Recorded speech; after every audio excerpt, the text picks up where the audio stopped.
नमस्कार मित्रों, युवा स्यात् साधु युवा संस्कृत स्पेस के इस YouTube चैनल पर मैं विमलेश आप सभी का हार्दिक स्वागत करता हूं। CUET PG के इस प्रक्रम में आज हम लोग जिस चीज़ को लेकर उपस्थित हुए हैं वह है आपका प्रश्नोत्तरी। क्या है? वह है प्रश्नोत्तरी। कि हम लोग सप्ताह में एक दिन ये हमारी टीम ने तय किया है कि एक अभ्यास प्रश्न जरूर लेकर आया जाए, ताकि अब तैयारी के साथ साथ हम लोग अभ्यास भी बना रहे हैं। जैसे प्रश्न पूछे जा रहे हैं उन प्रश्न के माध्यम से और पूछने की जो कैटेगरी है प्रश्नों की उसके हिसाब से भी। तो आज हम लोग जो लास्ट ईयर एग्जाम जो हुआ था CUET PG संस्कृत का, उसमें से कुछ प्रश्नों को लेकर के आए हैं और उस प्रश्न को हल करते हुए उसके व्याख्यात्मक बिंदुओं को भी हम लोग जानेंगे, ताकि उससे अधिक कभी घुमा फिरा के जो प्रश्न पूछ लिए जाते हैं। क्यों कभी कभी क्या होता है ना कि जो हमारी तैयारी तो सिलेबस के हिसाब से चली रही है, लेकिन कभी कभी हम अगर पेपर भी अगर सॉल्व नहीं किए रहते हैं तो उससे भी कुछ घाटा हो सकता है। तो क्योंकि कई बार होता है जो लास्ट ईयर एग्जाम में प्रश्न पूछे गए रहते हैं उन्हीं प्रश्नों के घुमा फिरा करके क्वेश्चन पूछ लिया करता है, या तो ऑप्शन से घुमा के पूछ ले या प्रश्न को ही घुमा करके वही ऑप्शन दिए रहे, क्योंकि थोड़ा बहुत चेंज तो करना ही रहता है। तो इस स्तर से भी हमारी तैयारी स्पष्ट रूप से रहे, तो उसको ध्यान में रखते हुए हमारी टीम ने निर्णय लिया था। तो इस प्रक्रम में हम लोग शुरू करते हैं। ये जितने प्रश्न रहेंगे आपके सामने जो लास्ट ईयर एग्जाम में पूछे गए थे संस्कृत के, वही प्रश्न हैं, इसके हम लोग व्याख्यात्मक हल को जानेंगे। ठीक है, तो इस प्रक्रम में जो पहला प्रश्न है कि मेघदूते चेतना चेतनेषु प्रकृति कृपणः कः। ठीक है, मेघदूत आपके पाठ्यक्रम में लगा ही हुआ है। तो वहां से प्रश्न पूछ रहा है कि चेतन और अचेतन में वह कौन है जिसकी जो चित्तवृत्तियां होती हैं वो काम नहीं करती हैं। ऐसे कहा जाए तो मतलब देखिए, अगर सुक्तियां तो पूछता है, तो यहाँ देखिए पहला सचेत क्या कर दिया कि आपको जो सुक्ति पता हो ना, वो सुक्तियां अच्छे से पता हो। क्यों? क्योंकि मान लीजिए यदि आप ये ध्यान रखे हैं कि हमको मतलब चेतना चेतनेषु ऐसे कुछ करके मेघदूत में आया है, तो ऐसे देख करके आप मेघदूत तो मान लीजिए टिक कर ले जाएंगे, लेकिन देखिए यहाँ पूर्ण करने के लिए दे दिया है। तो आपको ये ध्यान रखना है कि जो सुक्ति है वो सुक्ति आपको स्पष्ट रूप से पता हो। ठीक है, तो देखते हैं इसका सही उत्तर क्या होगा। तो इसका सही उत्तर होता है, इसका पूरा पंक्ति है कि कामार्ता ही प्रकृति कृपणा चेतना चेतनेषु। मतलब जो काम वासना से व्याकुल जो पुरुष होते हैं, व्यक्ति होते हैं, वो चेतन और अचेतन मतलब जड़ पदार्थों में क्या होता है, वो असक्त होते हैं। मतलब उसमें भेद नहीं कर पाते हैं, कौन चेतन है कौन अचेतन है, वो एक जगह ही खोए रहते हैं। तो इसका मतलब एक यहाँ से शिक्षा भी होती है कि यदि आप प्रेम कर रहे हैं तो प्रेम आप दिल से कर रहे हैं तो दिल के साथ साथ दिमाग का भी प्रयोग करिए। क्यों? क्योंकि आपको ये पता रहे कि जिस गति में हम चल रहे हैं, जिस दिशा में हम चल रहे हैं, वो सही जा रहे हैं कि नहीं जा रहे हैं। आने वाले समय में हमको इसका परिणाम सही मिलेगा कि नहीं मिलेगा। ठीक है, तो इस प्रश्न के हिसाब से देखा जाए तो इसका उत्तर तो कामार्ता है। ठीक है, और इस प्रश्न के हिसाब से यदि कुछ हमको क्या ध्यान रखना है, तो पहली बात ये कि सुक्तियां हमको जो पता हो वो पूरा पता हो, ये नहीं कि आधे अधूरे हमको पता हो। ठीक है, तो इसको ध्यान रखेंगे। तो इस तरह के देख रहे हैं क्वेश्चन आ रहे हैं, तो आपके इस तरह के क्वेश्चन गलत नहीं होंगे। ठीक है, आगे चलते हैं हम लोग। अगला क्वेश्चन है अभिज्ञान शाकुंतलस्य उपजीव्यमस्ति। जैसा कि आपको पता है कि हमारे संस्कृत साहित्य के सबसे महान कवियों में से एक कालिदास, उनकी एक सर्वोत्तम कृति है अभिज्ञान शाकुंतल।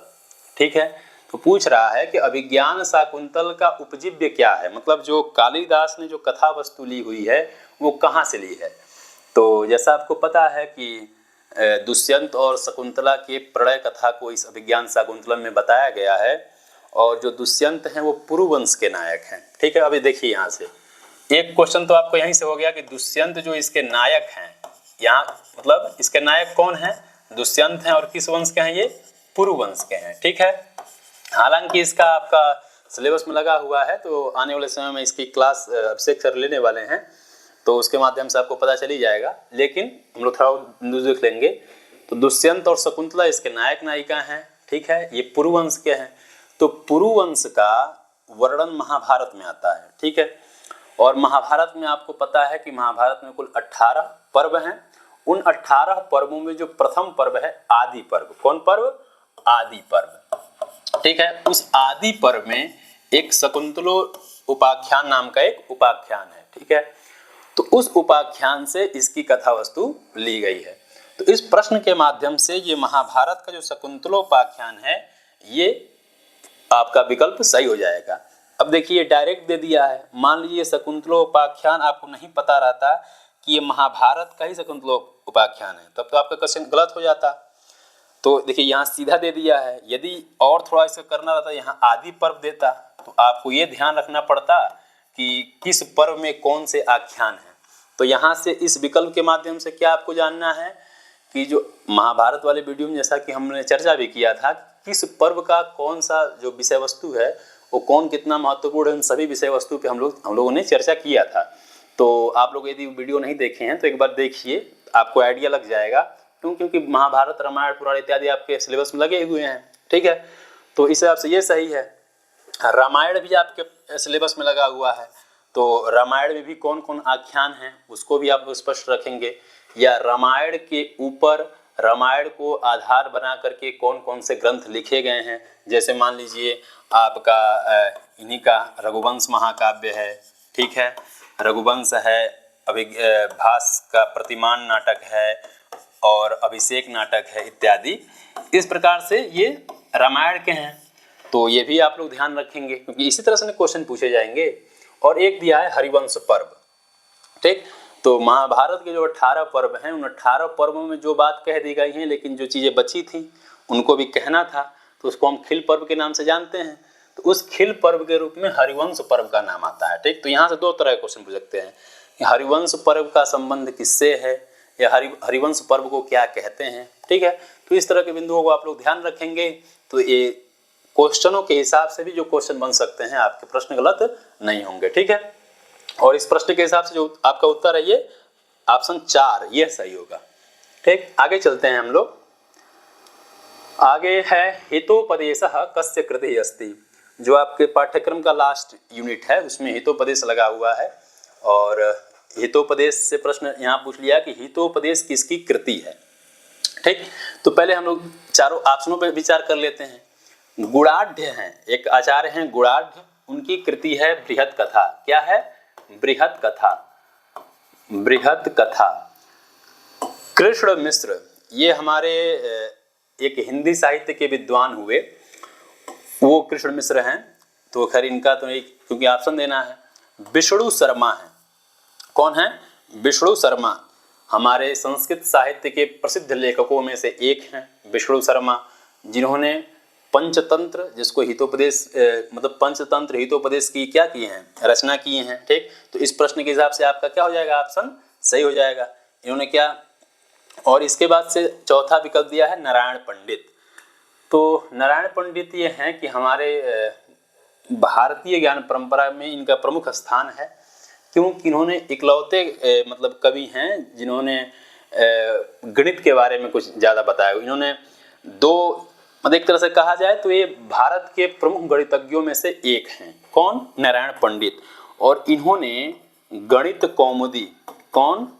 गणित कौमुदी, और एक इन्होंने ये अंक गणित के हिसाब से, और एक बीज गणित वातांश, बीज गणित वातांश, ये दो ग्रंथ इन्होंने लिखे हैं, ठीक है।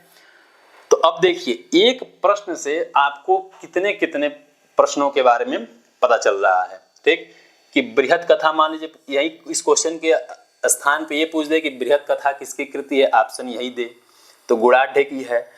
विष्णु शर्मा तो ये हैं। नारायण पंडित का पूछ ले कि भाई किससे संबंधित हैं, इनके कृति क्या हैं, ठीक। तो इस हिसाब से आपके प्रश्न ये भी सही हो जाएंगे, तो इसको ध्यान रखेंगे। अब आगे चलते हैं हम लोग अगले कड़ी में। अगला है कि तिलेषु तैलम। ये काफ़ी प्रचलित है, जो व्यवहारिक रूप में लोग तमाम प्रयोग भी कर लिया करते हैं कि तिलेषु तैलम अत्र आधारो अस्ति। जैसा कि आपको पता है कि हमारे अनंत सर जो हैं वो कारक की कक्षा ले ही रहे हैं, दिन प्रतिदिन उनका आगे आता रहेगा। तो उन्होंने बताया ये कि कुल कारक जो होते हैं वो 6 होते हैं। उनमें से एक कारक है आपका अधिकरण। कौन है? अधिकरण। अधिकरण में कौन सी विभक्ति होती है? सप्तमी विभक्ति होती है। तो अधिकरण आधार में ही होता है। तो वो जो आधार होता है वह आधार 3 तरह के होते हैं। कौन कौन आधार होते हैं? एक औपश्लेषिक, वैषयिक और अभिव्यापक, ये 3 आधार होते हैं। ठीक, अब इनमें से किस आधार को क्या कहते हैं? औपश्लेषिक कहते हैं उपश्लेष, मतलब क्या इसको कहेंगे कि समीप में संबंध के कारण। क्या कहेंगे कि समीप में संबंध के कारण जो आधार हो। तो इसका उदाहरण देते हैं कि देवदत्तः कटे यास्ते, देवदत्तः कटे आस्ते। ठीक, मतलब देवदत्त चटाई पर बैठता है। या फिर स्थाल्याम पचति, एक इसका ये भी है उदाहरण, स्थाल्याम पचति। अब देखिए, अब देवदत्त चटाई पे बैठ रहा है, तो भाई जब देवदत्त चटाई पे बैठेगा तो चटाई भी तो पास में ही रहेगा। ये थोड़ी ना कि आप द्वार पे खड़े हों और घर के छत पे आपका चटाई रखा हो तब कहा दिया जाए कि हाँ आप चटाई पे बैठेंगे, तो ये तो संभव है नहीं। आपका बैठने का जो आधार है, आप जिस पे अपना धरेंगे, वह धरने का आधार क्या होना चाहिए? आपके समीप में ही होना चाहिए।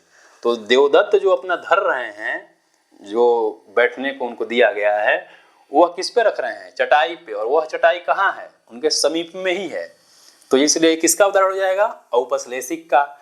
लेकिन ये तिलेषु तैलम पूछ रहा है तो इसलिए आप गलत हो जाएगा। लेकिन औपश्लेषिक के यदि उदाहरण पूछे तो इसको आप लोग ध्यान रखिए। ठीक, तो आपके क्वेश्चन गलत नहीं होंगे। इसके बाद दूसरा है वैषयिक। वैषयिक ये होता है कि मतलब जिस आधार के साथ आधेय का जो संबंध होता है वो बौद्धिक हो, यानी आपकी इच्छा के अनुरूप हो। तो जैसे मान लीजिए इसका कहते हैं कि मोक्षे इच्छा अस्ति। क्या है? मोक्षे इच्छा अस्ति, मतलब इच्छा है किस चीज की? मोक्ष की। मतलब हर एक आदमी, हर एक मनुष्य को कोई ना कोई चीज की इच्छा रहती ही रहती है, किसी न किसी विषय की। तो वह कौन सा विषय है? तो मान लीजिए यहाँ पे इच्छा इनकी क्या है? मोक्ष की है। वर्तमान में आपकी इच्छा क्या है कि हमारा जो CUT PG का है वो हमारा एंट्रेंस हम निकाल लें और हमारा जो मतलब जो जिस यूनिवर्सिटी को हम चाह रहे हैं उस यूनिवर्सिटी में हमारा दाखिला हो जाए। आपकी तो इच्छा यही है, आपका विषय यही है। तो आप भी वैषयिक आधार के ही उदाहरण होंगे। ठीक, इसके बाद तो वैषयिक का उदाहरण क्या होगा? मोक्षे इच्छा अस्ति। इसको ध्यान रखेंगे आप लोग। अब आ गया अभिव्यापक। तो अभिव्यापक को क्या कहते हैं?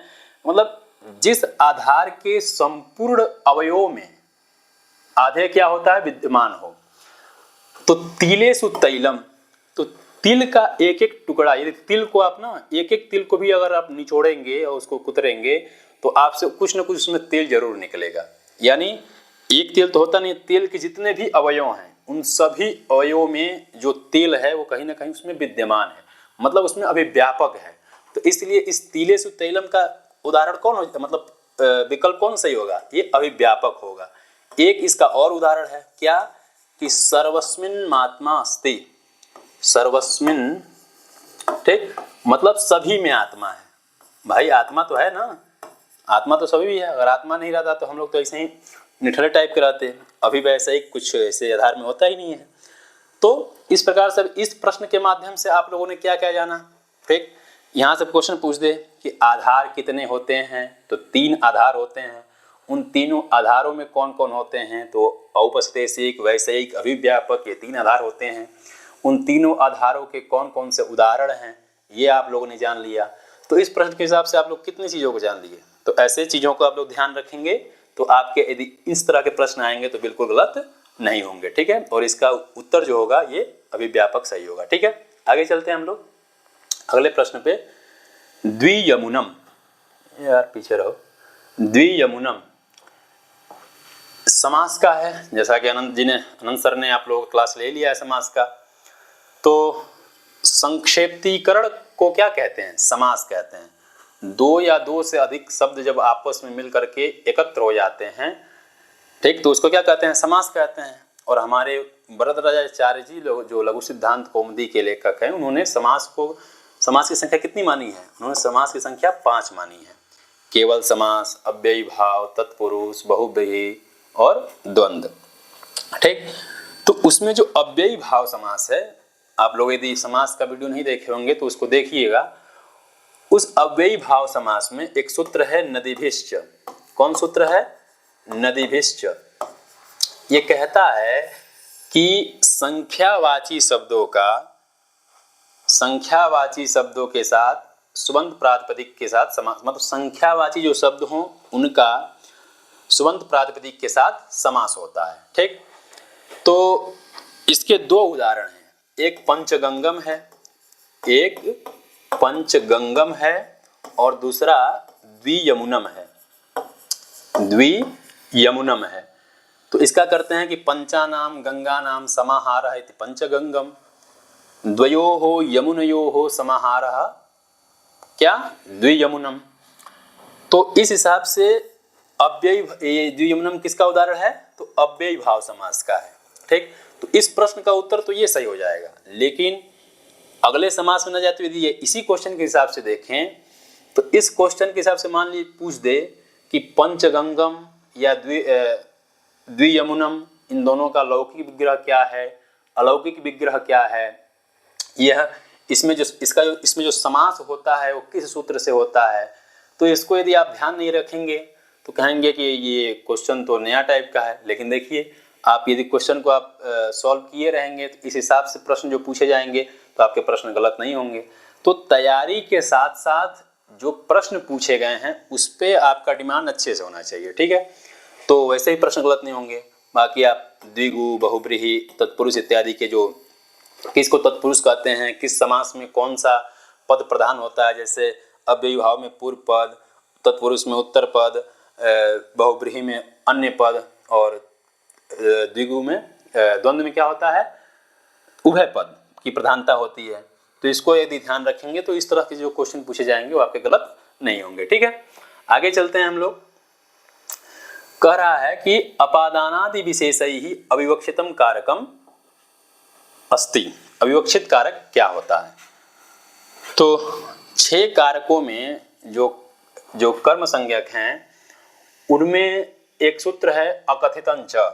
कौन सूत्र है? अकथितंच। उसी का यह है। वो कहता है कि अपादानादि की जो 6 कारक होते हैं, अपादान, संप्रदान, अधिकरण इत्यादि, करण इत्यादि, उनकी यदि हम अविवक्षा कर दें, मतलब यदि कहीं पे ये प्राप्य हो लेकिन उसको हम न कहें, उसकी अविवक्षा कर दें, अकथित कह दें उसको, उसके योग में, मतलब यदि इनकी हम यदि अविवक्षा कर दें तो वहाँ पे अपादान की यदि अविवक्षा करेंगे या संप्रदान की करेंगे, मान लीजिए इनका यदि अविवक्षा कर दें तो जब कर देंगे तो वहाँ पे कौन कारक होगा? ठीक, यह प्रश्न पूछ रहा है। ठीक, तो अकथितंच से क्या होता है कि अपादानादि विशेष की अविवक्षित में कर्म संज्ञा होती है। ठीक, और कर्मणि द्वितीया से द्वितीया विभक्ति हो जाती है। तो अब देखिए, आपको इन क्वेश्चन के हिसाब से क्या क्या जानने हैं कि ये जितने इनके विधायक सूत्र है ना संज्ञा करने वाले, ये आपको अच्छे से ध्यान रखने हैं। ठीक, कि संप्रदान संज्ञा कौन करता है, करण संज्ञा कौन करता है, कर्ता संज्ञा कौन करता है। इसके बाद इसी से संबंधित ये अपादानादि विशेष की हम अविवक्षा कब करते हैं? तो 16 धातुएं हैं। कौन कौन? दुहियाच, पचदंड, रुधि, प्रचिब्रुसास, जी, मथ, मुसाम और नी, ह्री, कृस, वह, ये 16 धातुएं हैं। ये द्विकर्मक धातुएं होते हैं। ठीक है, तो इन द्विकर्मक धातुओं में हम जब क्या करते हैं, इनके योग में जब कर्म उक्त हो तो उसमें हम करते हैं ये कार्य। तो इन धातुओं में इनकी अविवक्षा करके हम कर्म संज्ञा कर लेते हैं। ठीक है, अब यहाँ से क्वेश्चन की बात करें तो मान लीजिए इसके स्थान पे क्वेश्चन दे दे कि गाम दोग्धि पयः, गाम दोग्धि पयः।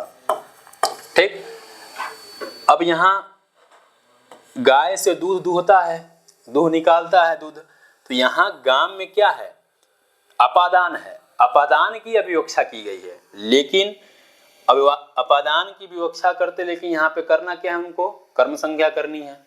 तो अपादान की अविवक्षा करके यहाँ पे कर्म संज्ञा करके कर्म द्वितीया से द्वितीया विभक्ति कर दिए हैं। तो ऐसे प्रश्न देकर के यहाँ मान लीजिए पूछ दे कि इसमें से गौण कर्म कौन है, इसमें से गौण कर्म कौन है। क्यों? क्योंकि जो पयः है वो प्रधान कर्म है, ठीक। लेकिन जो गो है, गाम है, वह गाम क्या है? अपदान है। लेकिन अपदान की अविवक्षा करके, अकथित करके क्या किया गया है? इसमें कर्म संज्ञा कर दी गई है। कर्म संज्ञा था नहीं, इसको बनाया गया है, यानी ये प्रधान के प्रति गौण है। तो ऐसे भी प्रश्न देकर के पूछ लेता है कि इसमें से गौण कर्म का उदाहरण, मतलब कौन गौण कर्म का उदाहरण है, ठीक है। तो इस तरह के बिंदुओं को आप लोग ध्यान रखेंगे।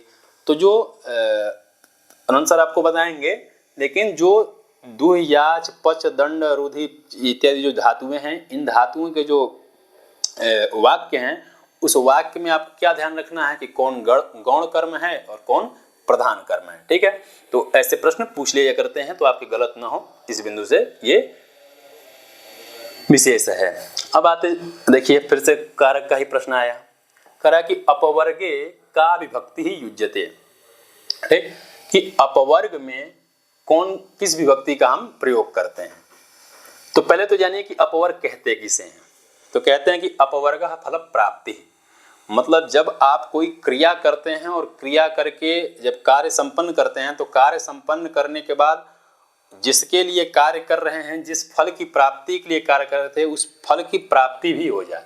यदि आप तैयारी कर रहे हैं, इतना मेहनत कर रहे हैं, और यदि आपके तैयारी में कहीं कुछ कमी रह गई, चाहे कुछ ऐसा कुछ हो गया, आपको अच्छा रिजल्ट नहीं मिला, तो आपको हम अपवर्ग नहीं कहेंगे। क्यों? आपका जो फल था, उस फल की प्राप्ति आपको नहीं हुई, तो इसलिए आपको अपवर्ग नहीं कहेंगे। तो यहाँ से क्वेश्चन तो सीधा ये बन सकता है कि अपवर्ग को कहते क्या है? अपवर्ग को क्या कहते हैं? अपवर्गः फल प्राप्ति, ठीक है। इसमें कौन सी विभक्ति होती है? तो अपवर्ग के योग में तृतीया विभक्ति होती है। कौन विभक्ति होती है? तृतीया विभक्ति। अब इसके बाद आपको क्या ध्यान रखना है? आपको ध्यान रखना है कि अपवर्ग के साथ साथ हेत्वर्थे, हेतु के अर्थ को जो द्योतित कराए, उसके योग में तृतीया विभक्ति होती है। प्रकृत्यादिभ्य उपसंख्यानम, प्रकृति इत्यादि योग के भी तृतीया विभक्ति होती है। इन तमाम जो बिंदु हैं, इसको भी आप लोग ध्यान रखें। क्यों? क्योंकि यदि ऐसे प्रश्न पूछा है तो ऐसे भी प्रश्न पूछ सकता है। और इसके अलावा जो उपपद विभक्ति हैं, उन उपपद मतलब किसके योग में कौन सी विभक्ति होती है, इसको आप लोग ध्यान रखेंगे ताकि आपके प्रश्न गलत ना हो, ठीक है। आगे चलते हैं अगले प्रश्न पे। अगला प्रश्न है आपका कि श्रीमद् भगवद गीतायाः तृतीय अध्यायस्य किम नाम। तो जैसा कि आपको पता है कि गीता हमारा इस लौकिक चराचर का बहुत ही मतलब क्या कहें कि सर्वमान्य ग्रंथ है। उसमें कुल 18 अध्याय हैं। उन 18 अध्यायों के अलग अलग विषय के हिसाब से उनका नामकरण किया गया है। इन 18 अध्यायों में कुल 700 श्लोक हैं। तो इसमें से पूछ रहा है कि तृतीय अध्यायों का नाम क्या है, ठीक। तो इसके हिसाब से आपको क्या ध्यान रखना है कि उन 18 अध्यायों के नाम को ध्यान रखना है, ठीक। तो यहीं से देख लेते हैं। संन्यास योग 5वें अध्याय का नाम है। ज्ञान योग 2 अध्याय का नाम है। कर्म योग 3 अध्याय का नाम है। भक्ति योग 12वें अध्याय का नाम है, ठीक। तो इस प्रश्न के हिसाब से आपको कितने पता चल गए? 5, 2, 3, 12, 4 अध्यायों के नाम पता चल गए। अब तो 4 अध्यायों के नाम तो इसी से पता चल गए। बाकी आपके रहे कौन? 14 आप देख लीजिए, हिसाब से बैठा लीजिए। जिससे पहले अध्याय का नाम है अर्जुन विषाद योग। तो पहला और दूसरा तीसरा तो प्राय याद ही रहता है। शुरुआत के 5-6 तो याद ही रहते हैं। आपको थोड़ा सा तैयार करना है क्या आगे के। यदि आप देखे भी रहेंगे ना, तो आप ऑप्शन के हिसाब से एलिमिनेट करके आप प्रश्न को मतलब सही कर सकते हैं, ठीक है। तो इसको ध्यान रखेंगे। और इसके हिसाब से तृतीय अध्याय का नाम क्या हुआ? 3 कर्मयोग सही है, ठीक है। आगे चलते हैं। कह रहा है कि कुमारी इत्यत्र कह स्त्री प्रत्ययो भवति। थोड़ा इसको हम लोग ध्यान से देख लेंगे कि अस्तित्व की विवक्षा में कुछ प्रत्यय होते हैं। वो अस्तित्व नहीं जो हम लोग नॉर्मली जिसको हम लोग अस्तित्व कह लेते हैं। जैसे कि स्त्री सामान्यतः किसे कहते हैं कि स्तन केशवती स्त्री स्याल लोमसः पुरुषः स्पृतः, मतलब स्तनों वाली और अतिशय केशों से युक्त जो होती हैं उसे स्त्री कहते हैं। और जो लोम मतलब जिनके शरीर में ज़्यादा रोएं हों उसे हम पुरुष कहते हैं। तो ऐसा तो है नहीं कि इस तरह के शब्द दिखते हैं और इस तरह के अर्थ दिखते हैं तो आप उसको क्या कह लेंगे? स्त्री कह लेंगे। तो ये विवक्षा के अधीन होती है कि स्त्रीत्व की विवक्षा करनी पड़ती है। तो जो हमारे आचार्य हुए हैं वो अपने हिसाब से उन्होंने बताया, शब्दों की कोटि बताई, और शब्दों की कोटि में वो लोग कैसे रखते हैं कि जो सांख्य शास्त्र में जो 3 गुण बताए गए हैं, सत्य रज तम, तो सत्य की जहाँ पराकाष्ठा होती है वहाँ पे हम क्या कर लेते हैं, उसको पुरुष कर लेते हैं। यदि सत रज का जहाँ ह्रास होता है वहाँ हम स्त्रीत्व कर लेते हैं, और जहाँ सत रज तम है, तम जहाँ स्थिर अवस्था में आ जाता है उसको हम लोग नपुंसक लिंग कह लेते हैं।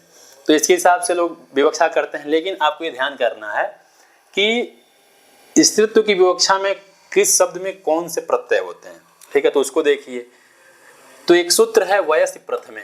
कौन सूत्र है? वयसि प्रथमे। पहले तो हम जान लेते हैं कि स्त्री प्रत्यय जो होते हैं वो कितने होते हैं। तो कुल 8 स्त्री प्रत्यय होते हैं। कितने होते हैं? 8। कौन कौन? एक होता है आप, चाप, डाप, ठीक। इसके बाद से नीप, नीस, और एक नीन, और एक होता है ऊम, और एक होता है ती। तो आपको ध्यान रखने हैं, डाप तो लगभग प्राय जिसके अंत में आ है लगभग उससे लोग पकड़ लेते हैं। अगर लघु सिद्धांत के हिसाब से बात करें तो चाप का उदाहरण आपका क्या है? सूर्या है। तो यदि ये पूछे तो आपको ध्यान रखना है कि सूर्या में कौन सा प्रत्यय है? आ है, तो इसका मतलब ये नहीं कि डाप प्रत्यय है, इसमें चाप प्रत्यय है। अब नीप है, नीन का जो उदाहरण है, नीन का उदाहरण है आपका 2-3 उदाहरण हैं, उसी से प्रश्न पूछते हैं। तो उसको यदि ये ध्यान रख लेंगे आपको, आप तो प्रश्न गलत नहीं होंगे। जैसे एक आपका नारी है, एक ब्राह्मणी है, और एक सारंगरवी है। क्या है? एक सारंगरवी। इसमें कौन से प्रत्यय हैं? इसमें नीन प्रत्यय होते हैं। तो इसको आप ध्यान रखेंगे। तो इन शब्द में पूछे तो नीन प्रत्यय, इसके अलावा और कोई सिद्धांत में नीन प्रत्यय है नहीं लगभग, तो इसको ध्यान रखेंगे। तो आपके नीन प्रत्यय छूट गए। ऊ जिसके अंत में होगा वो ऊंग प्रत्यय होगा। ती में एक है, केवल यूनस्ती में दिया है, ठीक है, इसमें ती प्रत्यय है। इसके अलावा यदि हम बात करें तो इसको आप चाहें तो स्क्रीनशॉट ले सकते हैं। आगे आते हैं हम लोग।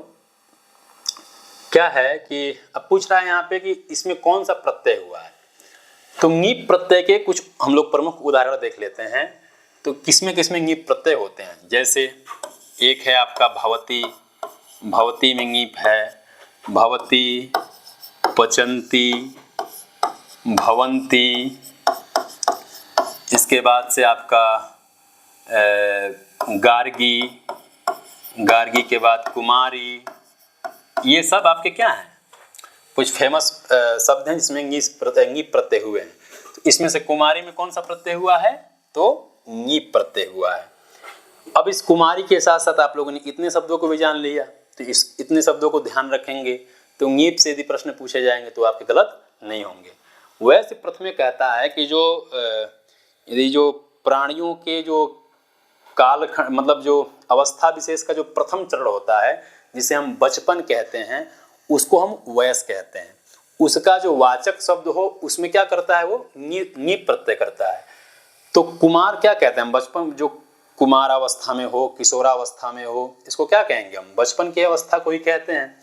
तो ये वयस का वाची है, इसलिए वयस प्रथमे से इसमें कौन सा प्रत्यय हो जाता है? नीप प्रत्यय हो जाता है। यदि मान लीजिए इसी प्रश्न को घुमाना हो तो क्या पूछ सकता है कि इसमें नीप प्रत्यय हुआ किस सूत्र से है?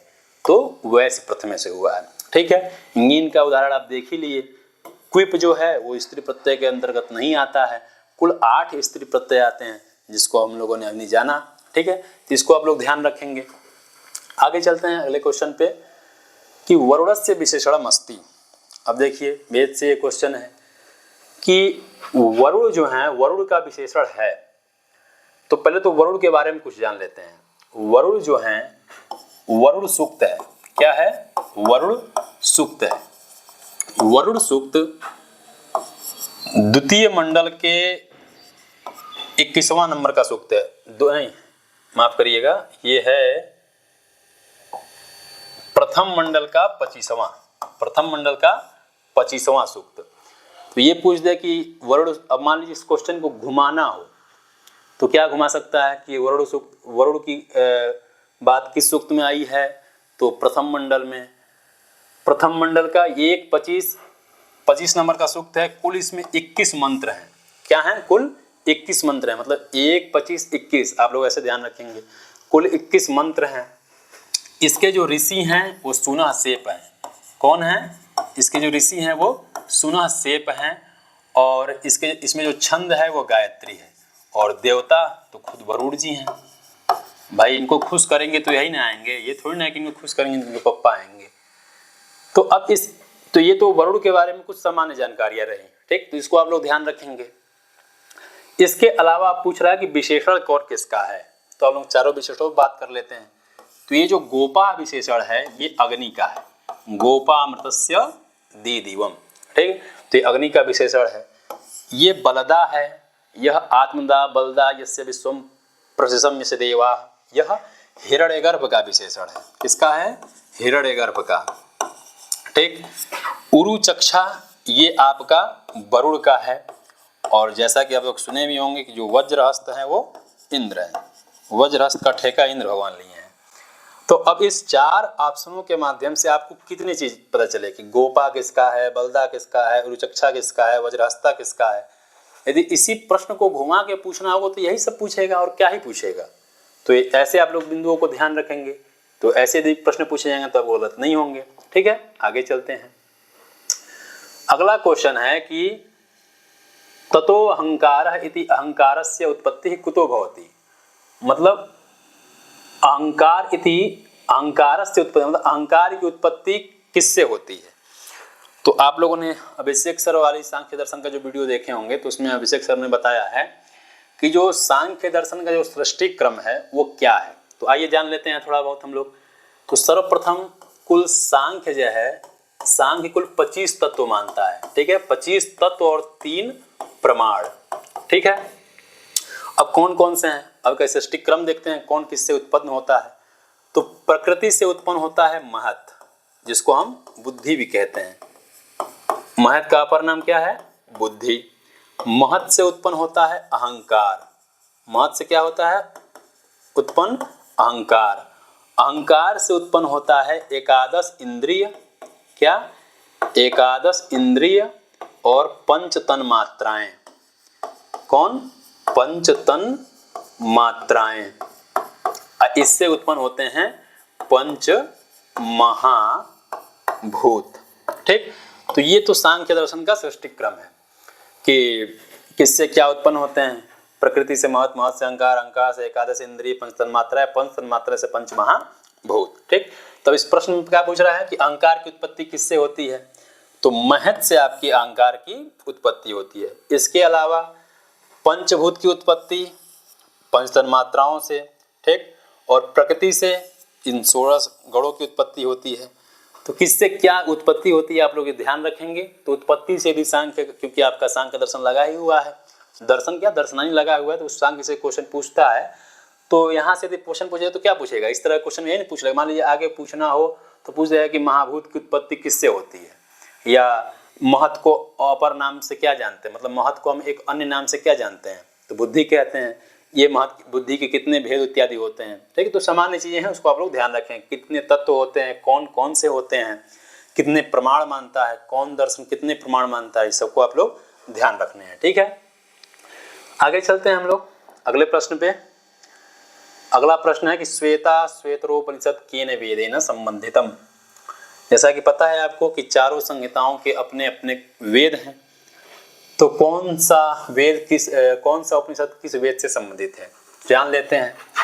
यजुर्वेद को 2 भागों में बांटा गया है, एक कृष्ण यजुर्वेद, एक शुक्ल यजुर्वेद। तो शुक्ल यजुर्वेद और कृष्ण, तो इसका क्या है, ईसा और बृहदारण्यक, ठीक। इसमें क्या है, इसमें आपका कठोपनिषद है, तैत्तिरीयोपनिषद है, श्वेता श्वेतरोपनिषद इत्यादि है। श्वेता श्वेतर जो आपका क्वेश्चन पूछ रहा है, यानी इसके हिसाब से कौन सा ऑप्शन सही होगा, ए ऑप्शन सही होगा। सामवेद का है केनोपनिषद और छांदोग्योपनिषद। ऋग्वेद का है ऐत्रेयोपनिषद। अथर्ववेद का है प्रश्न, मुंड और मांडुक्य। प्रश्न, मुंड और मांडुक्य। ठीक, तो इस क्वेश्चन के आड़ में मान लीजिए हम लोग इतने किस वेद के कौन उपनिषद है वो भी जान लिए। तो व्याख्यात्मक हम लोगों को पढ़ना है ताकि इस तरह के यदि क्वेश्चन पूछ रहा हो तो गलत ना हो। तो इस हिसाब से आपका ऑप्शन यजुर्वेद होगा और किस वेद के कौन उपनिषद हैं वो ध्यान रखने हैं आपको।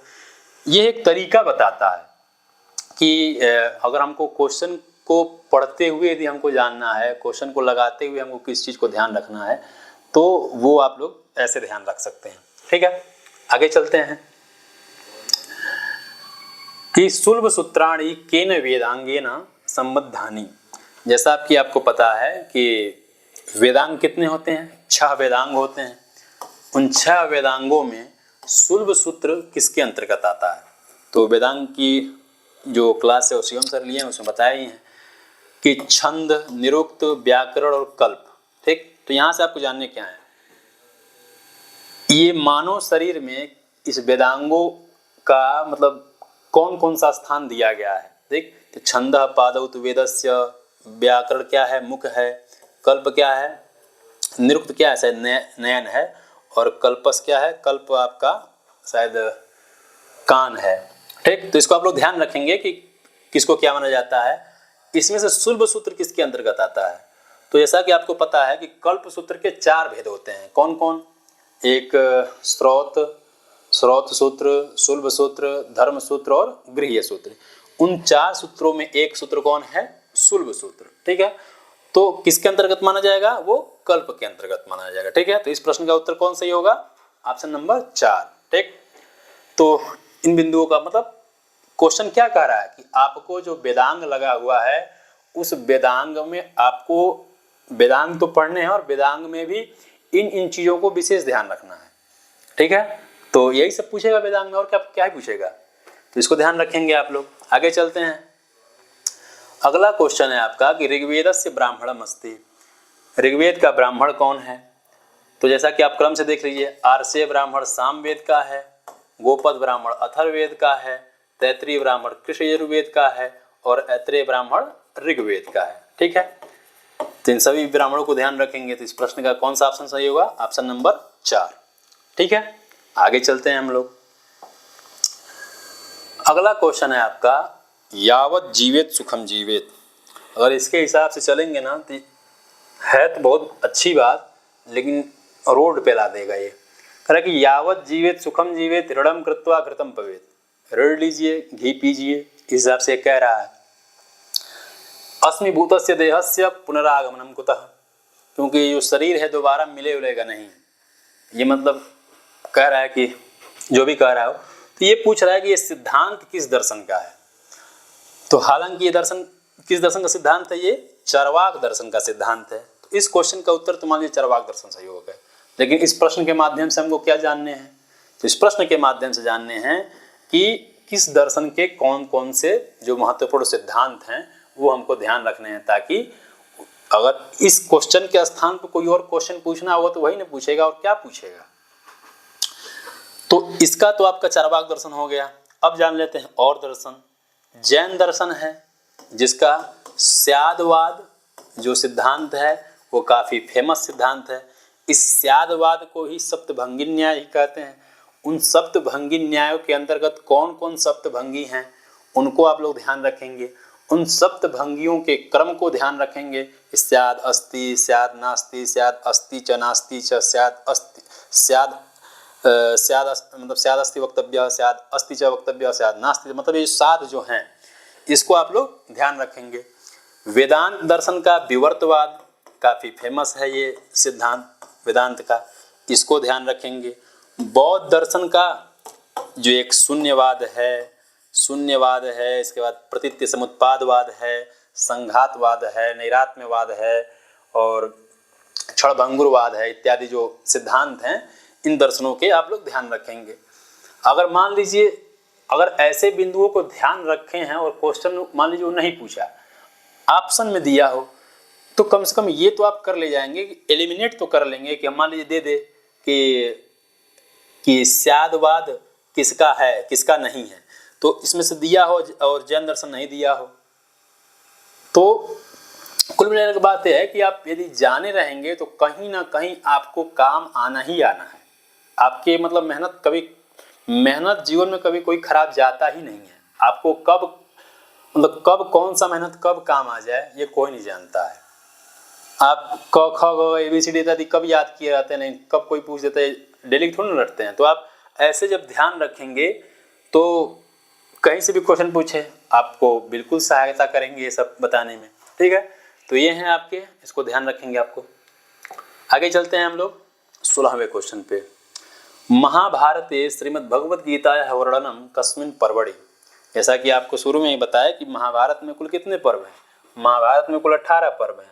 उन 18 पर्वों के जो अपने अपने विषय हैं, उसमें से काफ़ी गीता है जो अलग अलग पर्वों में बताया गया है। तो उसमें से एक श्रीमद् भगवत गीता है, वह पूछ रहा है कि किस पर्व में है, ठीक। तो युद्ध पर्व तो कोई है नहीं, शांति पर्व है। यानी आपको क्रम से जानना है कि शांति पर्व, कर्ण पर्व, भीष्म पर्व, इनके विषय वस्तु को ध्यान रख लेने हैं। अगर एक कहने निचोड़ टाइप का आपको एक विषय वस्तु आप पूरा जाने हैं, आपको ध्यान नहीं आ रहा है, तो कम से कम जो ऑप्शन है ना उनके विषय वस्तु जरूर ध्यान रखिए। मान लीजिए घुमा फिरा के पूछ दे तो शांति पर्व में कौन कौन से गीता हैं? एक है मंक गीता, एक है आपका हंस गीता, एक है आपका पराशर गीता, ठीक। ये गीता है। मान लीजिए इस गीता के स्थान पे ये पूछ ले। इनमें 3 हैं, इनमें 3 विषय वस्तु हैं, आपद धर्म, मोक्ष धर्म और एक राजधर्म। इन 3 धर्मों के बारे में बताया गया है। मतलब एक तरह से कहें कि जो दार्शनिक जो विवेचन है ना शांति पर्व में काफ़ी है और सबसे बड़ा पर्व है महाभारत का ये। इस हिसाब से ये महत्वपूर्ण हो जाता है। कर्ण पर्व में कर्ण और शल्य का जो वाग युद्ध हुआ है। भीष्म पर्व में महाभारत मतलब श्रीमद् भगवत गीता का वर्णन प्राप्त होता है, ठीक है। तो इस प्रश्न का उत्तर तो भीष्म पर्व होगा और इस प्रश्न के हिसाब से और जो महत्वपूर्ण बिंदु हैं उसको आप लोग ध्यान रखेंगे। तो इस तरह के प्रश्न आपके परीक्षा में यदि पूछे जाएंगे तो आप आसानी से कर ले जाएंगे। जब आसानी से कर ले जाएंगे तो आपका मनचाहा गति हो जाएगी। आगे चलते हैं। अस्ति कश्चित् वाग् विशेषः। यह एक मतलब संदेश के साथ साथ प्रश्न भी है कि इसके पीछे एक कहानी है ना कि कालिदास अपने मतलब पत्नी को बहुत प्रेम करते हैं। तो भाई जाहिर सी बात है यदि आपकी पत्नी है तो प्रेम करना भी चाहिए, लेकिन इतना भी नहीं करना चाहिए कि प्रेम के चक्कर में आप आने वाले समय में भी प्रेम करने लायक ना हो, मतलब जीवन यापन करने के लिए कुछ ना हो पाए, आपका जीवन का उद्देश्य ना पूर्ण हो पाए। तो उनकी पत्नी का नाम क्या रहता है? विद्योत्तमा, ठीक। तो उनको कहती हैं कि भाई जितना प्रेम हम में दिखा रहे हैं यदि आप ईश्वर में दिखाते या उनके काम में दिखाते तो आपके जीवन का जो निष्कर्ष है जिसके लिए आपका जीवन हुआ है वो आपके जीवन मतलब इसे आप पार कर ले जाते। तो ऐसे कहते हुए वो 3 वाक्य बोलते हैं, अस्ति कश्चित् वाग् विशेषः। तो कालिदास का दिमाग पर चकराता है और इस तीनों के हिसाब से इन्होंने अलग अलग क्या कर दिया, अलग अलग ग्रंथों का प्रणयन कर दिया। अस्ति के हिसाब से अस्ति इस अक्षर से कुमार संभवम की रचना कर दी। कश्चित् कांता मेघदूत की रचना कर दी। वाग अर्थाविव संपृक्तौ से रघुवंश महाकाव्य की रचना कर दी, ठीक। तो ये तो मान लीजिए इस प्रश्न का उत्तर विद्योत्तमा हो जाएगा। अब इस प्रश्न से हमको जानने क्या है? इस प्रश्न से आपको जानने हैं कि अस्त्युत्तरस्याम दिशि देवतात्मा इस किस ग्रंथ का मंगलाचरण है, इसमें कौन सा अलंकार है, इसमें कौन सा छंद है, इसको ध्यान रखिए। क्यों? क्योंकि आपके सिलेबस में कुमार संभव लगा हो चाहे ना लगा हो, कालिदास तो लगे हैं, कालिदास का मंगलाचरण तो पूछ ही सकता है। कश्चित् कांता मेघदूत तो खैर लगा ही है, रघुवंश नहीं लगा है, लेकिन वाग अर्थाविव संपृक्तौ इससे प्रश्न पूछ सकता है कि इसमें कौन छंद है, कौन अलंकार है, इसको आप लोग ध्यान रखना है। साथ ही साथ अब देखिए इसमें क्या जाने आप, वसंत सेना मृच्छकटिकम की नायिका है, मृच्छकटिकम की नायिका है। अब मृच्छकटिकम किसकी रचना है? शूद्रक की रचना है। इसमें कितने अंक हैं? 10 अंक हैं। देखिए कितना इंटरलिंक कर रहा है। नायक मतलब नायिका से आ रहा है रूपक पे, रूपक से आ रहा है कवि परिचय पे, और कवि परिचय में आ रहा है जो रूपक के भेद हैं प्रकरण, उसमें मतलब एक ही क्वेश्चन से कितने अंश बन रहे हैं। यानी एक क्वेश्चन से आपको कई तरह के चीजें सीखने को मिल जा रही हैं। तो इसी तरह के आपको चीजों को ध्यान रखना है। ठीक, तो मृच्छकटिकम, शूद्रक, 10 प्रकरण ये विद्योत्तमा तो कालिदास, सागरिका ये उदयन की प्रेमिका हैं। ठीक, जो रत्नावली में हर्षवर्धन बताए हैं, द्रौपदी ये तो जग जाहिर है, जानते ही हैं आप लोग। तो इस प्रश्न से आपको इन बिंदुओं को ध्यान रखने हैं। ठीक है, आगे चलते हैं। अगला क्वेश्चन है कि विश्वकोशः इति नामना किम पुराणम प्रसिद्धम। जो 18 आपके पुराण है ना, उन 18 पुराणों में वो कौन ऐसा पुराण है, उस पुराण में मतलब एक तरह से कहें तो ज्ञान परंपरा की जितनी सारी बिंदुएं होती हैं उन सभी बिंदुओं का मतलब समावेशन उसमें हुआ है, सभी बिंदुएं उसमें दी गई हैं। तो वह एक ही पुराण है, वह कौन है? अग्नि पुराण। कौन है? अग्नि पुराण। इसका प्रश्न तो क्या होगा? ये सही होगा। इसके बाद आपको कौन पुराण है, कौन उपपुराण है, इसको आपको ध्यान रखने हैं। पुराणों के जो पंच लक्षण होते हैं उन पंच लक्षणों में कौन आते हैं कौन नहीं आते हैं उसको ध्यान रखने हैं। इस प्रश्न के हिसाब से ये चीजें ध्यान रखने मतलब योग्य हैं, इसको ध्यान रखेंगे। ठीक है, आगे चलते हैं हम लोग। अगला क्वेश्चन है आपका, आर्या छंदसः कस्मिन् पादे अष्टादश मात्रा। छंद देखिए दो ही तरह के होते हैं, एक वर्णिक छंद होता है, एक मात्रिक छंद होता है, जिसमें हम मात्राओं की गणना करते हैं। तो प्रायः हम लोगों के सामने जितने छंद मिलते हैं देखने को, वो सभी वर्णिक छंद के ही उदाहरण हैं। मात्रिक छंद के प्रचलन में आर्या छंद का नाम ही काफी इस समय प्रचलित है, उसी का उदाहरण मिलता भी है। जैसे सांख्य कारिका में जितने श्लोक हैं किस छंद में है? आपके आर्या छंद में है। तो इसमें पूछ रहा है कि आर्या छंद के किस पाद में 18 मात्रा हैं। तो पहले तो हम ये जाने कि आर्य छंद कहते किसे हैं? कहते हैं कि यस्याह पादे प्रथमे 12 मात्रा तथा तृतीये, मतलब प्रथम पाद में और तृतीय पाद में कितने हों? 12 हो। ठीक, द्वितीय पाद में यस्याह पादे प्रथमे 12 मात्रा तथा तृतीये अष्टादश द्वितीय में 18 हो और चतुर्थ में 15 हो। यदि इन चरणों में, जैसा कि आपको पता है कि प्रत्येक श्लोक में कुल 4 चरण होते हैं, तो छंद का विवेचन में उन 4 चरण के हिसाब से ही होगा। तो इसमें अब प्रश्न के हिसाब से देख लेते हैं कि जो प्रथम में 12, द्वितीय में 18, चतुर्थ में 15, तृतीय में 12। प्रश्न क्या पूछ रहा है? 18। तो कौन सा आपका ऑप्शन सही हो जाएगा? Option number 2। ठीक है, इसको ध्यान रखिएगा आप लोग। आगे चलते हैं हम लोग। अगला है वाह। देखिए अभी चर्चा कर ही रहे थे कि आई गया कि अस्ति कश्चित वाग विशेष। आप लोग कहे ना कि उन ग्रंथों के मंगलाचरण में कौन से छंद है, कौन से अलंकार है, उसको ध्यान रखना है। देखिए उसी हिसाब से क्वेश्चन भी पूछ लिया कि वाग अर्था विव संपृक्तौ वाग अर्थ प्रतिपत्तये जगतः पितरौ वंदे पार्वती परमेश्वरौ। मतलब वाग अर्थ प्रतिपत्तये, वाग और अर्थ मतलब शब्द और अर्थ की प्राप्ति के लिए शब्द और अर्थ के समान हमेशा नित्य सर्वदा साथ में रहने वाले हमारे जो जगत के परमपिता परमेश्वर शिव और पार्वती हैं, उनको हम क्या कर रहे हैं? नमस्कार कर रहे हैं। तो वाग अर्था इव, क्या कर रहा है? वाग अर्था इव, मतलब जिस प्रकार शब्द और अर्थ नित्य सर्वदा हमेशा एक साथ रहते हैं, उसी प्रकार से हमारे जगत की जो परमेश्वर हैं, पार्वती और परमेश्वर, वो हमेशा नित्य सर्वदा ही साथ रहते हैं। तो यहाँ क्या किया रही है? मतलब उपमान और उपमेय का क्या किया रहा है? साधर्मता दिखाई जा रही है। तो जैसा कि आपको बताए ही थे अलंकार वाले वीडियो में कि साधर्म्यम उपमा भेदे, उपमान और उपमेय का जहाँ साधर्मता बताया जाए और दोनों अलग अलग हो, शब्द और अर्थ कहाँ और पार्वती और परमेश्वर कहाँ, लेकिन दोनों में साधर्मता दिखाया जा रहा है। तो इस प्रकार से कौन अलंकार है? उपमा अलंकार है। अब इसके साथ को जानना क्या है कि उत्प्रेक्षा किसे कहते हैं, रूपक किसे कहते हैं।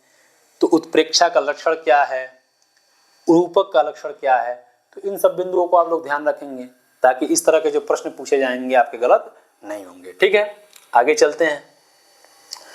अगला है आपका कि सुब्रत तिलकम इति अलंकार परको ग्रंथ केन विरचितः।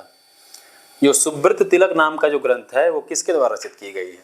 तो देखिए 4 ऑप्शन दिए गए हैं, तो इन चारों ऑप्शन के जो कौन क्या लिखे हैं वही देख लेते हैं डायरेक्ट। भर्तृमेंठ जो हैं वो हयग्रीवध नामक ग्रंथ लिखे हैं। शारदा तनय जो क्या है कि भरत मुनि का जो नाट्यशास्त्र है उस पे जो स्वतंत्र ग्रंथ लिखे हैं उन कवियों में से एक हैं शारदा तनय। श्रीहर्ष, जैसा आपको पता है कि श्रीहर्ष नैषधीय चरित्र हैं जिसमें 22 सर्ग हैं, जिसको महाकाव्य भी कहा जाता है। नैषधीय चरित्र जो आपके किसमें आता है, जो एक त्रयी है ना, कोई लघु बृहत त्रयी के अंतर्गत नैषधीय चरित्र आता है। क्षेमेंद्र का औचित्य विचार चर्चा भी है, और एक जो औचित्य संप्रदाय है उसके ये मतलब अध्यक्ष भी हैं, और सुब्रत तिलक भी इन्हीं की रचना है। तो इस प्रश्न का उत्तर आपका सही होगा ऑप्शन नंबर डी। और इस प्रश्न के हिसाब से आपको इन बिंदुओं को बिल्कुल ध्यान रखने हैं ताकि आगे पूछे तो आपको प्रश्न करने में गलत कठिनाई ना हो। यहाँ से देखिए एक चीज़ आपको और पता चल जा रहा है कि जो लघुत्रयी और बृहत्त्रयी में जो महाकाव्यों की विभाजन की गई है उसमें से कौन कौन आते हैं कौन कौन नहीं आते हैं, उनमें कौन किसके आचार हैं, किसमें कितने सर्ग हैं, किसमें कौन सा अलंकार है, कौन सा मतलब वो क्या कहते हैं छंद है, इसको आप लोग ध्यान रखेंगे। ठीक है, आगे चलते हैं हम लोग। बुद्ध चरिते गौतम बुद्ध कीदृशो नायकः वर्तते। तो नाट्य तत्व में हम लोग जाने थे कि 4 प्रकार के नायक होते हैं।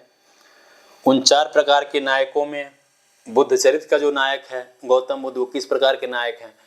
तो उन नायकों में जो पहले तो ये जानिए कि बुद्ध चरित्र जो है उस बुद्ध चरित्र में शांत रस है। ठीक है, शांत रस, और शांत रस होने के चलते इसके जो नायक हैं वो धीर प्रशांत हैं। धीरोदात, धीरोद्धत, धीर ललित कोटि के कौन नायक हैं ये देख लीजिए। तो धीर ललित के नायक हैं उदयन। कौन है? उदयन। धीरोदत्त हैं भीम। धीरोदत्त क्या है? दुष्यंत।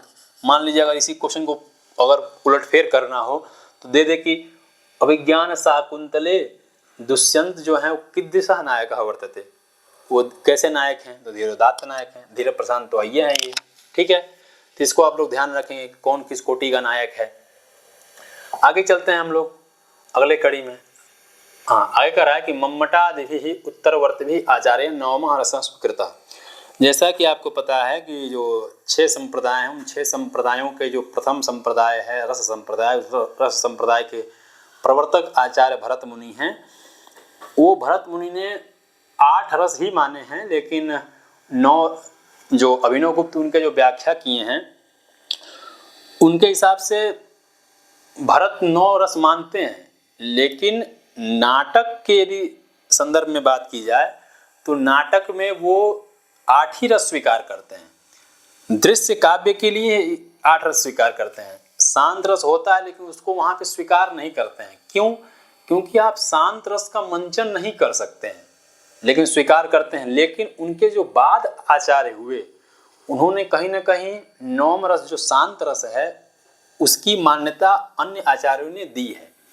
तो जो भरत मुनि के जो उत्तरोत्तर जो आचार्य हुए उन्होंने 8 रसों के अलावा अन्य शांत रस को भी स्वीकार किया है। ठीक है, तो कौन सा रस स्वीकार किए हैं? तो आपके शांत रस को उन्होंने स्वीकार किया है। अब इस प्रश्न पे बात करते हैं। इस प्रश्न के हिसाब से हमको कौन कौन से बिंदु ध्यातव्य हैं। तो आपको ध्यान रखने हैं कि आपके सिलेबस में रस निष्पत्ति लगा ही हुआ है, जिस पे हम लोगों ने चर्चा किया था। तो उसमें रस कितने होते हैं, रस के स्थायी भाव कितने हैं, कौन हैं, किस रस का कौन वर्ण है, किस रस का कौन देवता है, इन सभी को आप लोग ध्यान रखेंगे। क्यों? क्योंकि आपके इसी तरह के क्वेश्चन पूछे जाएंगे तो इसी तरह से क्वेश्चन आएंगे। तो यदि आप इस चीज़ों को ध्यान ही नहीं रखेंगे तो कैसे आएंगे। ठीक है, आगे चलते हैं हम लोग। अगला क्वेश्चन है आपका कि काव्यस्यात्मा ध्वनि। अब काव्य लक्षण के बारे में पूछ रहा है कि कौन किसका काव्य लक्षण है। तो जान ही लेते हैं। ये कहते हैं कि शब्दार्थौ काव्यम। क्या कहते हैं? शब्दार्थौ काव्यम। मम्मट कहते हैं कि तद्दोषौ, इसको कई लोग बोलते हैं तद्दोषौ, द हलंत नहीं, मान दे दीजिए कि तद्दोषौ उचितम के अनुचितम। तो यदि आप ध्यान यहाँ नहीं देंगे तो यहाँ भी प्रश्न फंसा सकता है। ठीक, तद्दोषौ शब्दार्थौ सगुणावन अलंकृति पुनः क्वापि। ये मानते हैं वाक्यम रसात्मकम काव्यम, ये मानते हैं काव्यस्यात्मा ध्वनि ही। ठीक, ये तो आपके लक्षण हुए। क्या हुए? काव्यस्यात्मा ध्वनि ही। तो कौन सही होगा? इस प्रश्न का उत्तर क्या होगा? आनंदवर्धन होंगे। तो इसके हिसाब से आपको लक्षण तो ध्यान रखने हैं। कई बार इस क्वेश्चन को गद्यात्मक भी पूछ सकता है कि निम्नलिखितेषु विकल्पेषु, मतलब इनमें से कोई किसी का मत दे दिए, चाहे मत में दे दिए कि वाक्यम रसात्मकम, यह कौन मानता है, पूरा न दे भाई, इसको इसी में से तो खेलना है, कहीं से खेल जाएगा, तो आपको ध्यान रखना है इन शब्दों को। ठीक है, आगे चलते हैं हम लोग। अगला क्वेश्चन है आपका अधम काव्यस्य नामांतरम अस्ति। जैसा कि आपको पता है कि देखिए, आपको यहाँ से ये भी चीज़ सीखना है कि अधिकतम जो क्वेश्चन पूछे हैं ना, वो काव्य प्रकाश से ही पूछे गए हैं। तो काव्य प्रकाश में जो काव्य के जो भेद माने हैं आचार्य मम्मट 3, एक उत्तम काव्य जिसको हम ध्वनि काव्य भी कहते हैं, एक होता है मध्यम काव्य जिसको गुणीभूत व्यंग्य काव्य कहते हैं, एक होता है अधम काव्य जिसको हम चित्र काव्य के नाम से भी जानते हैं। ठीक, तो उन 3 में अब देखिए, ये एक ही नाम दिया हुआ है उत्तम और ध्वनि। यदि इसी को पलटना हो तो ईबी के भी कंसेप्ट में पूछ सकता है कि इसमें से जो ध्वनि काव्य है, जो उत्तम काव्य है, इनमें से कौन सही है। तो ए बी दे दिए, मान लीजिए इसको बी में रख, इसको ए में रखे, इसको बी में रख दे, ईबी वाला कंसेप्ट यहाँ आपके सामने रख दे। गुणीभूत व्यंग्य काव्य इसको क्या कहते हैं? मध्यम काव्य कहते हैं, और चित्र काव्य को क्या कहते हैं? अधम काव्य कहते हैं। ठीक, तो इस प्रश्न का उत्तर कौन सही होगा? चित्र काव्य। ठीक, तो इसको आप लोग ध्यान रखेंगे। अगला क्वेश्चन है कि पुष्पोद्भव विशिष्टम गद्य साहित्यम अस्ति। तो हमारे संस्कृत साहित्य में 2 तरह के होते हैं ग्रंथ, एक गद्य साहित्य, एक पद्य साहित्य। तो जिसमें गद्य साहित्य के अंतर्गत ही कथा, आख्यायिका इत्यादि आते हैं। तो जो गद्य साहित्य है, उस गद्य साहित्य के अंतर्गत 10 कुमार चरितम आता है। गद्य साहित्य के अंदर कादम्बरी आता है, और हर चरित्र में भी कुछ गद्य हैं, अधिकतम गद्य हैं। उत्तर रामचरितम दोनों का मिश्रण है, गद्य भी और पद्य भी है। तो इसमें दिया है कि पुष्पोद्भव विशिष्ट गद्य साहित्य किस, मतलब कौन है। तो जो हमारे सामने इस समय जो 10 कुमार चरितम में जो स्वरूप हम लोगों के सामने है इस समय, वो मतलब उसके 3 खंड हैं। एक है पूर्व पीठिका, क्या है? एक पूर्व पीठिका, एक खुद 10 कुमार चरितम ही है, और एक तीसरा है उत्तर पीठिका। ठीक, जिसमें पूर्व पीठिका में कुल 5 उच्छ्वास हैं, 10 कुमार चरितम में 8 उच्छ्वास हैं। ये तो संक्षिप्तीकरण है। तो इसमें जो 10 कुमार चरितम है ना, इसी के आचार्य दंडी को माना जाता है। इसका कुछ मतलब पता नहीं चल पाया। तो जैसा कि आपको पता है कि 10 कुमार चरितम नाम से स्पष्ट है कि 10 कुमार चरितम 10 कुमारों की चर्चा की गई है। 10 कुमार चरितम में से राजवाहन, सोमदत्त, पुष्पोद्भव, अपहारवर्मन और आपके विस्तृत, प्रमति, अर्थपाल इत्यादि जो आचार्य हैं, उनमें से पुष्पोद्भव भी एक क्या है, मतलब कुमार हैं जिनके बारे में बताया गया है। तो इससे कौन गद्य साहित्य है? तो आपका 10 कुमार चरितम है। ठीक, कादम्बरी के भी विषय वस्तु को ध्यान रखिएगा। जैसे महाश्वेत वृत्तांत किसमें है, सुकनासोपदेश किसमें है इत्यादि, हर्षचरित, उत्तर रामचरित में किस अंग का नाम क्या है, इसको आप लोग ध्यान रखेंगे। ठीक है, आगे चलते हैं हम लोग। अगला क्वेश्चन है किरातार्जुनीय महाकाव्य युधिष्ठिरस्य गुप्तचरः का। तो जैसा कि आपको पता है कि कुल शायद 18 सर्ग हैं इसमें। कुल कितने सर्ग हैं इसमें? 18 सर्ग हैं। 18 सर्ग में ये एक महाकाव्य है भारवी का, और इसमें वीर रस है, और इसमें जो युधिष्ठिर के गुप्तचर हैं वह वनेचर हैं। बाकी तो इनके भाई हैं, नाम से ही आपको स्पष्ट हो जाएगा। तो इसके हिसाब से मतलब पात्रों के संबंध को भी आपको ध्यान रखने हैं। ठीक है, आगे चलते हैं हम लोग अगले प्रश्न पे। अगला क्वेश्चन है कि लकाराणाम समीचीनम क्रमम चुनत। जैसा कि आपको पता है कि 10 लकार होते हैं, उन 10 लकारों का क्रम क्या है, मतलब जो क्रम वाइज जो बिंदु है ना, उसको क्रम से जरूर ध्यान रखें, क्योंकि बार बार परीक्षाओं में क्रम के प्रश्न जरूर आ जाते हैं। तो देख लीजिए कि इसमें क्रम क्या है। तो लट है, लट, लट, लिट, लुट और लोट, लिट और लोट।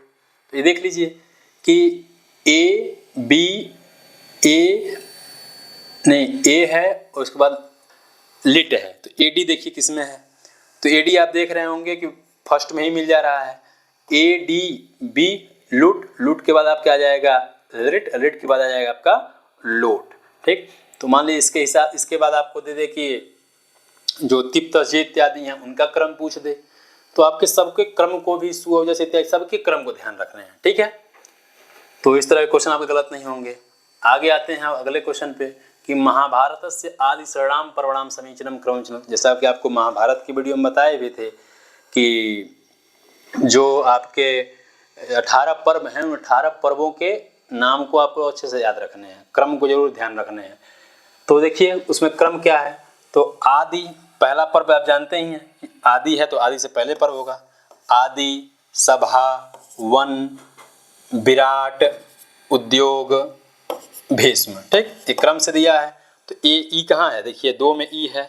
अब किसको करें, तो ई के बाद देखिए आदि, सभा, वन, सी किसमें है, तो ई के बाद सी इसमें है, तो आपका सही हो जाएगा। आप एलिमिनेट करेंगे ऐसे क्वेश्चनों के ना, तो गलत आपके क्वेश्चन नहीं होंगे। ठीक है, आगे चलते हैं।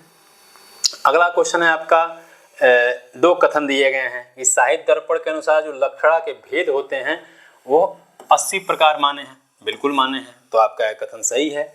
और जो साहित्य दर्पण के जो रचनाकार हैं वो विश्वनाथ हैं, तो ये भी आपका सही है। तो इस प्रकार से आपके दोनों कथन क्या हैं, सही है।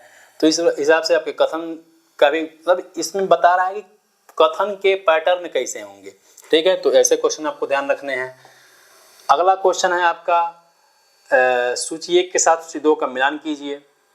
अब इसमें अभिज्ञान शाकुंतलम में कुछ पात्र दिए हैं, कौन पात्र क्या हैं ये बताया गया है। तो आइए देखते हैं कौन पात्र क्या है। तो जो भद्रसेन हैं वह दुष्यंत के सेनापति थे। ठीक है, और जो गौतमी थी वो कण्व की शिष्या थी, और जो वैतालिक है वो स्तुति का पाठ करता है, और जो मारीच हैं वो प्रजापति हैं। ठीक, तो ए का क्या है, 4 है, तो आपका ऑप्शन नंबर ए सही है।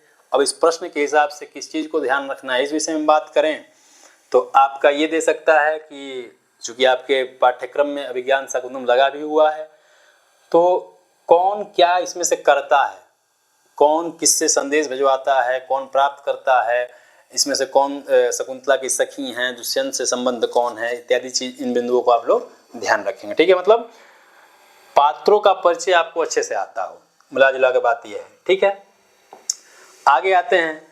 तो अगला क्वेश्चन है आपका कि वही क्वेश्चन है, इसमें कुछ और मिलाना है। तो पूछा है कि सन्निकर्ष, हेत्वाभाव, असिद्ध और अभाव ये कितने कितने होते हैं, तो ये दिया है, तो मिला लेते हैं।